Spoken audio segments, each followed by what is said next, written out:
दोस्तों नमस्कार। आज कहानी एक ऐसे अंग्रेज अधिकारी की जिनकी महत्वपूर्ण भूमिका भारतीय राष्ट्रीय कांग्रेस की स्थापना में रही।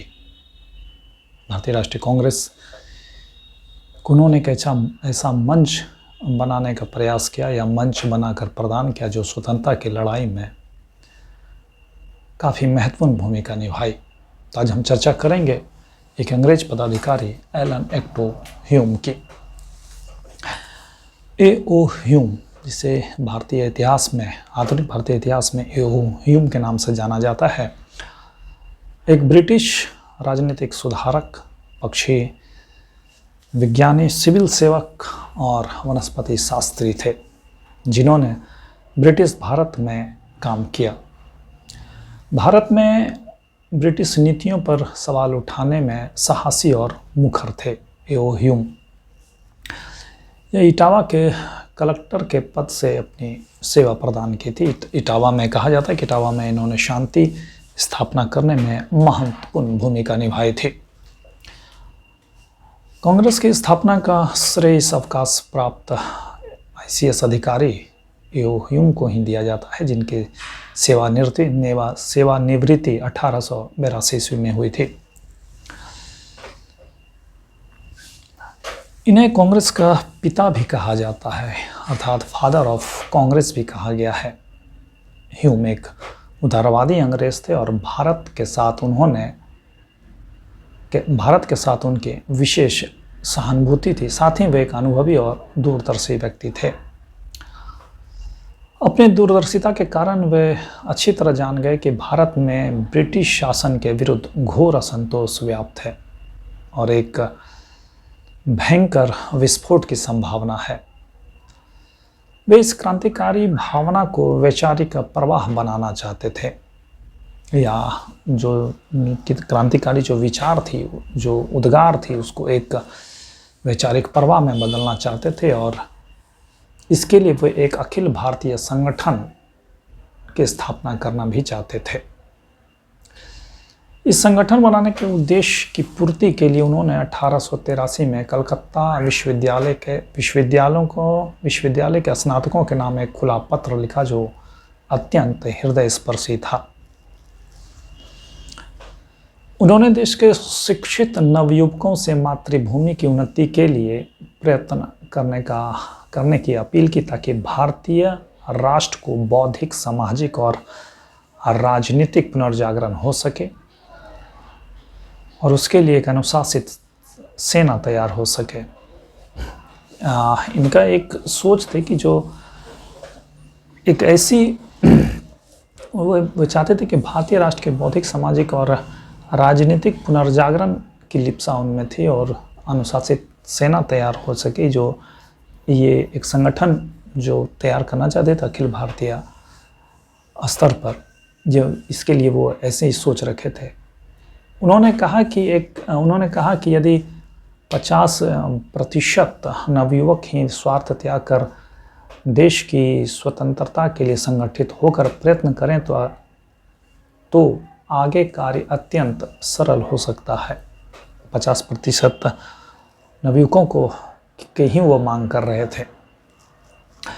इसी समय 1884 में मद्रास के अडियार में थियोसॉफिकल सोसाइटी की वार्षिक अधिवेशन के मौके पर मद्रास में दीवान रघुनाथ राव के निवास स्थान पर देश के प्रमुख व्यक्तियों की बैठक हुई। मद्रास के अडियार में यहाँ जो बैठक हो रही थी, यहाँ एक देशव्यापी संगठन कायम करने का निश्चय किया गया इस बैठक में। फलस्वरूप दिसंबर 1884 में इंडियन नेशनल यूनियन नामक एक देशव्यापी संस्था की स्थापना हुई, जो बाद में नौरोजी ने इंडियन नेशनल यूनियन के स्थान पर इंडियन नेशनल कांग्रेस, जो कांग्रेस शब्द था उन्होंने नौरोजी ने ही दिया, दादा भाई नौरोजी ने दिया था।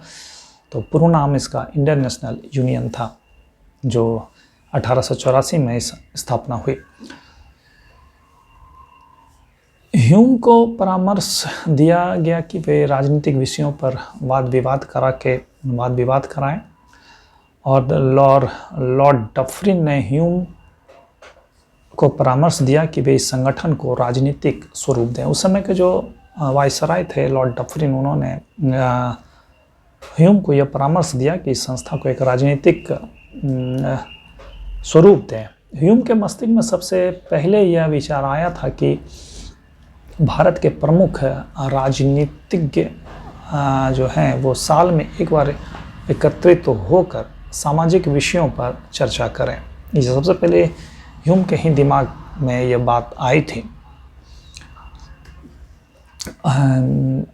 इसके लिए कि जो बैठक हो साल में एक बार, वो ह्यूम यही चाहते थे कि एक बार सामाजिक विषयों पर चर्चा करें। लेकिन ह्यूम ये नहीं चाहते थे कि उनकी चर्चा का विषय राजनीतिक रहे, क्योंकि उस समय जो बम्बई, कलकत्ता, मद्रास और देश के अन्य भागों में राजनीतिक मंडल उसमें छोटे छोटे थे। इन सभी कार्यों के लिए ह्यूम इंग्लैंड वापस जाते हैं और उन्होंने इंग्लैंड वापस गए और उन्होंने भारतीय मामले में दिलचस्पी जो ले रहे थे वहाँ के प्रमुख व्यक्तियों से इस प्रस्तावित संगठन की योजना के संबंध में विमर्श किया।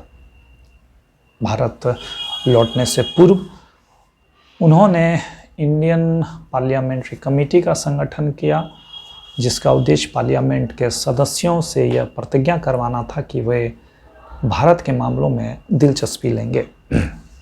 तो ये काम वो इंग्लैंड में ए.ओ. ह्यूम ने किया और वर्ष आता है 1885, माह था मार्च का महीना।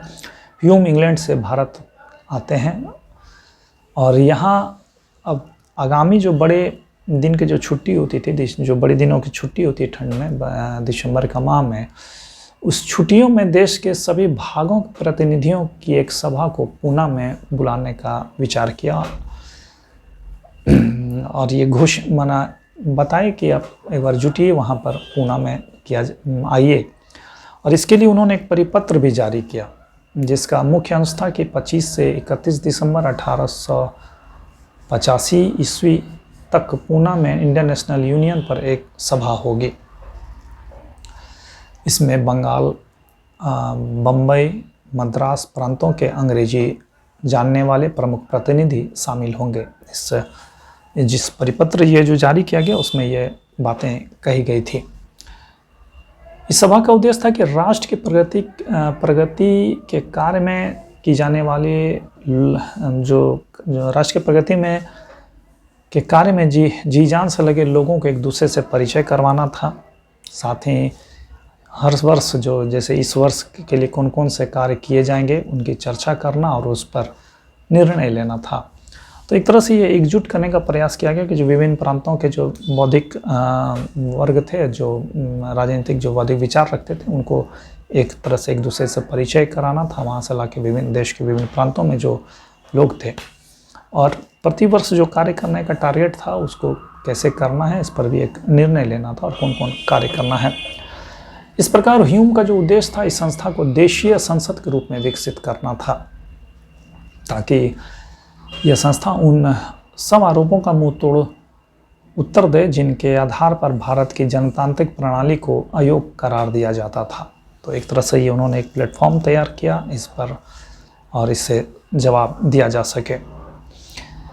तो 1885 में कांग्रेस की प्रथम बैठक होती है जो होने वाली थी, जो 25 से 31 दिसंबर को पूना में आयोजित करने का निर्णय लिया गया था। लेकिन पूना में उस वक्त हैजा फैल गया था और हैजा फैलने के कारण यह स्थान परिवर्तित करके बम्बई लाया गया। बम्बई के गोकुलदास तेजपाल संस्कृत कॉलेज के भवन में इसकी बैठक हुई, जिसमें देश के विभिन्न भागों से 72 प्रतिनिधियों ने भाग लिया। इस कांग्रेस के प्रथम जो अधिवेशन की जो अध्यक्षता थी वो व्योमेश चंद्र बनर्जी ने किए थे। तो इस तरह से भारतीय राष्ट्रीय कांग्रेस की स्थापना में ए.ओ. ह्यूम की जो महत्वपूर्ण भूमिका थी और रही और इन्हें फादर ऑफ कांग्रेस कहा जाता है, इससे इनका महत्व समझा जा सकता है। वर्ष 1912 में माह 31 जुलाई को 83 वर्ष की आयु में ए.ओ. ह्यूम का निधन हो गया। निधन का समाचार जब इटावा पहुंचा तो इटावा का बाजार बंद कर दिया गया था। इनकी मृत्यु की खबर सुनते ही इटावा का बाजार बंद हो गया। उस समय के तत्कालीन जो वहाँ के कलेक्टर थे, उन्होंने एक शोक सभा भी वहाँ पर आयोजित की। इस प्रकार एओ ह्यूम जैसे बौद्धिक विचारक आदमी जिन्होंने भारत के प्रति काफ़ी सहानुभूति उनकी रही थी, उन्होंने एक मंच प्रदान किया जो भारतीय राष्ट्रीय कांग्रेस के रूप में जाना जाता है, और ये मंच आगामी स्वतंत्रता की लड़ाई में महत्वपूर्ण भूमिका निभाई और देश के विभिन्न प्रांतों के लोग इसके अध्यक्ष भी बने। तो एक छोटी सी कहानी थी एओ ह्यूम की। आपको यह कहानी कैसी लगी हमें ज़रूर बताइएगा। मिलते हैं फिर किसी विशेष व्यक्ति के कहानी के साथ। तब तक के लिए अलविदा चाहता हूँ। धन्यवाद।